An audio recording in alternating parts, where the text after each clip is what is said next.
योगेशं सच्चिदानन्दं वासुदेवं व्रजप्रियं धर्मसंस्थापकं वीरं कृष्णं वंदे जगद्गुरुं। जय श्री कृष्णा। सभी का स्वागत है एक बार फिर से कृष्णा डिवोशन चैनल पर। आप सभी भक्तों को हार्दिक अभिनंदन करती हूँ। आप सभी को बहुत बहुत कृष्णा चरित्र सुनने की शुभकामनाएं देती हूँ, क्योंकि आप सब पर हरि कृपा है, क्योंकि आप तक यह श्री कृष्ण चरित्र अमृतम घर बैठे ही उपलब्ध हो रहा है। आप सभी प्रभु की ओर बढ़ रहे हैं और प्रभु की शरणागत आप सभी को मिल रही है। इस बात के लिए आप सभी को बहुत बहुत मंगल बधाई। प्रभु की कथा अनंत है, प्रभु की लीला अनंत है। इसको हम कितना भी कहें हम संपूर्ण नहीं कर सकते, लेकिन हम थोड़ा थोड़ा कतरा कतरा रोज़ प्रभु के चरित्र लीला से जुड़े रहें, इतनी ही कृपा हमें पर बहुत है। तो आइए इन्हीं शब्दों के साथ आगे कथा को बढ़ाते हैं और श्री कृष्ण चरित्र अमृतम भाग 214 में प्रवेश करते हैं। पिछले भाग तक हम श्रवण कर चुके हैं कि कृष्ण और सुदामा की मित्रता बहुत ही अद्भुत है। सुदामा ने मित्रता का ऐसे परिचय दिया है जो कि कोई और नहीं दे सकता। सुदामा ने कृष्ण के लिए गरीबी स्वीकार कर ली थी और जो ऋषि का श्राप था उन्होंने ग्रहण कर लिया था, इसीलिए वो दरिद्र हो गए थे। तो इसी प्रकार कृष्ण, सुदामा, बलराम सभी ने गुरुकुल में रहते हुए अपनी शिक्षा संपूर्ण की और आज के एपिसोड में हम श्रवण करेंगे। अब गुरु दक्षिणा की बारी थी। 64 दिन आज पूरे हो गए थे। संपूर्ण विद्या इन अल्पकाल में ही श्री कृष्ण और बलभद्र ने प्राप्त कर ली थी। और ऋषि संदीपनी ने बहुत ही भावुक स्वर में कहा, हे कृष्ण, हे बलभद्र, तुम्हारी शिक्षा पूरी हुई, अब तुम जा सकते हो। तुम सब जानते हो विद्या निधि, तुम तो विद्या निधि हो, तुमने मुझे गौरव प्रदान किया है। हे कृष्ण, तुम्हारी सर्वत्र जय हो। ये कहते हुए श्री कृष्ण के मस्तक में संदीपनी जी ने अपने हस्त कमल को रख दिए, उनको आशीर्वाद दिया। कृष्ण आगे कहते हैं, गुरुदेव, आप परम त्यागी हैं, पूर्ण अकिंचन हैं, किंतु शिष्य की प्रसन्नता के लिए आपको दक्षिणा स्वीकार करनी चाहिए। ये आपका अधिकार है गुरुदेव। ऐसा कह श्री कृष्ण ने संदीपनी के चरणों में अपना मस्तक रख दिया और ऋषि संदीपनी तो भाव सिंधु में ही प्रवेश कर गए। अहो, कृष्ण जैसा शिष्य मुझे प्राप्त हुआ, अब मुझे क्या चाहिए। बोलते हैं, हे कृष्ण, मेरे मन में पूर्व में कोई भी कामना नहीं थी और फिर तुम्हारी ये सांवरी सूरत देखकर मैं तो पूर्ण निष्काम ही हो गया हूँ। आयुष्मान भवः। अब सेवा अर्थ जाओ तुम इस गुरुकुल से। संदीपनी ने विदा दी उसको। श्री कृष्ण उठे, पीछे मुड़कर देखा तो गुरु माता रो रही थी। श्री कृष्ण ने जाकर गुरु माता के चरणों में भी वंदन किया। मथुरा से रथ भी आ चुका है और वो सामने ही खड़ा था।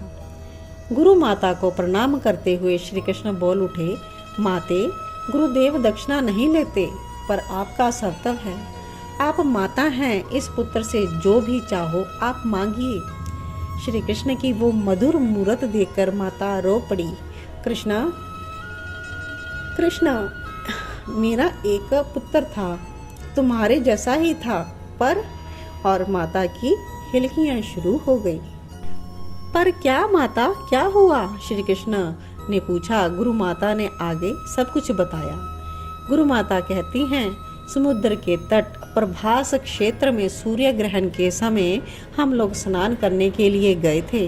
वहाँ हम लोग बैठे थे, तभी एक भयानक लहर आई और मेरे बालक को बहा कर ले गई। इतना कहते हुए गुरु माता फिर रोने लगी।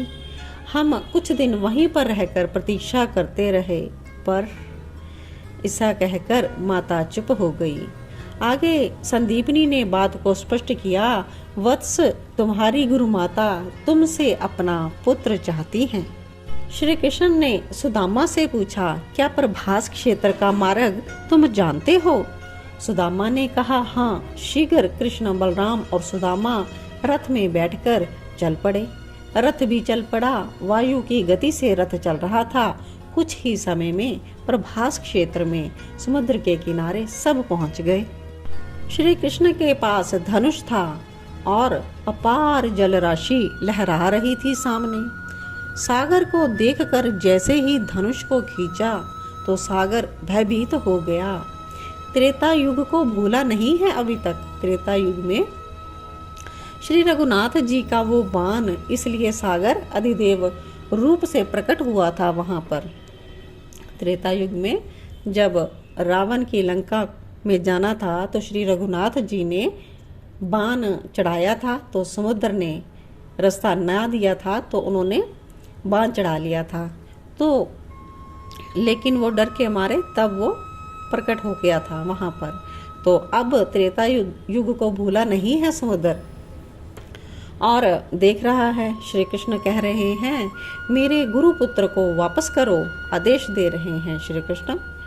और आगे से वो कहते हैं, मेरे पास नहीं है भगवान आपके गुरुपुत्र। हाँ, आज से कुछ वर्ष पहले एक शंख रूप असुर ने आपके गुरुपुत्र का हरण किया था।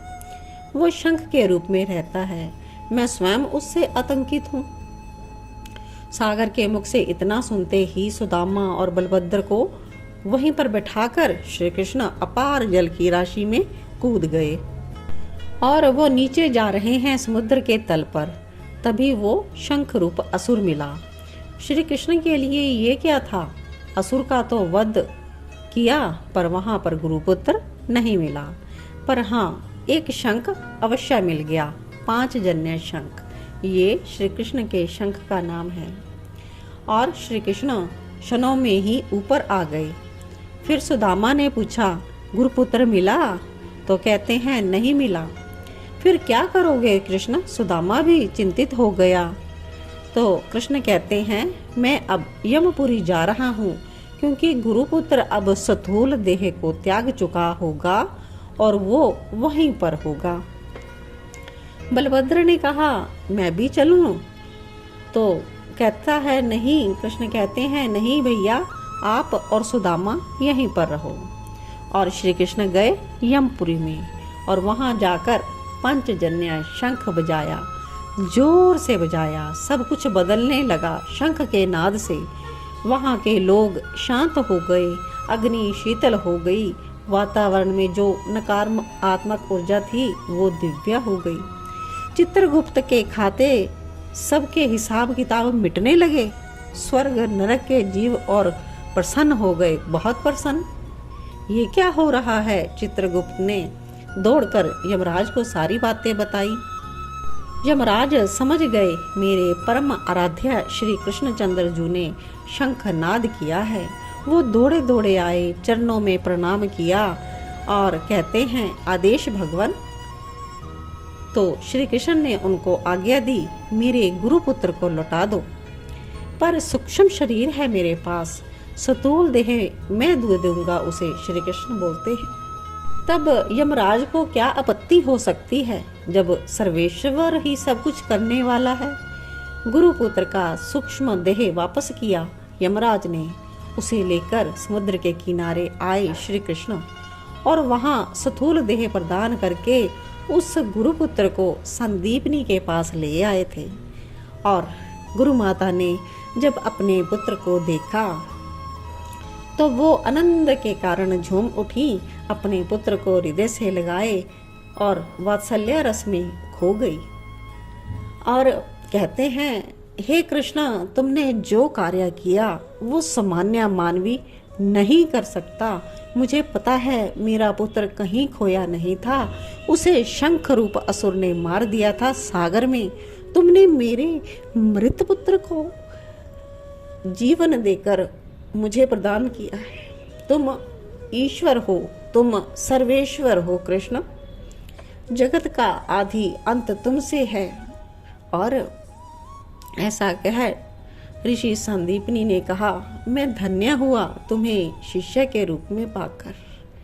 भाव से भरे संदीपनी बोले जा रहे हैं। श्री कृष्ण ने गुरु के चरणों में वंदन किया और रथ की ओर जब बढ़े, सुदामा दौड़ा, कृष्ण कृष्ण। तो कृष्ण मुड़े और मित्र सुदामा को हृदय से लगा लिया। कहते हैं, मैं जहाँ भी रहूँगा तुम्हारा ऋणी रहूँगा। तुम्हारा त्याग, तुम्हारा निस्वार्थ प्रेम। और नेत्रों से अश्रु छलक पड़े श्री कृष्ण के। सुदामा तो अपलक देखता रहा अपने सखा को। और अब तेरी बारी है, तू आना मेरे पास सुदामा, हम ऐसे ही आनंद लेंगे। और रथ में बैठे दोनों बलराम और कृष्ण, रथ चल पड़ा। सुदामा अब रोता रहा अपने मित्र को वापस मथुरा जाते हुए देखकर, और चिल्लाकर रूंधे कंठ से बोला, कृष्ण तू आना। तो वो भी कहते हैं, कृष्ण वहाँ से, हाँ मथुरा से कहीं जाना पड़ा ना तो तेरे पास ही आऊँगा। तो रथ चल रहा है और कृष्ण चिल्लाकर बोल रहे हैं। रथ दौड़कर मथुरा की ओर चला गया। अवंतिकापुरी से मथुरा की ओर चला गया। आज का एपिसोड बहुत ही प्यारा, बहुत ही प्यारी लीला गुरु दक्षिणा कृष्ण ने दी। गुरु माता को उनका पुत्र, संदीपनी ऋषि को उनका पुत्र लौटाया। वो भी किसी, सच कहा, वो भी जीवित व्यक्ति के लिए संभव ना था, तो यह कौन करने वाला है? सिर्फ और सिर्फ कृष्ण। कृष्णचंद्र भगवान की जय हो, राधा श्याम सुंदर की जय हो। तो इसी प्रकार से प्यारी सी लीला कथा का आस्वादन करने के लिए जुड़े रहें कृष्णा डिवोशन चैनल के साथ और भक्ति में लीन रहें और प्रभु की ओर अग्रसर होते रहें। इन्हीं शब्दों के साथ आज की कथा को यहीं पर विश्राम देती हूँ। मिलते हैं अपने नेक्स्ट एपिसोड में। तब तक के लिए जय श्री कृष्णा, जय श्री राधे।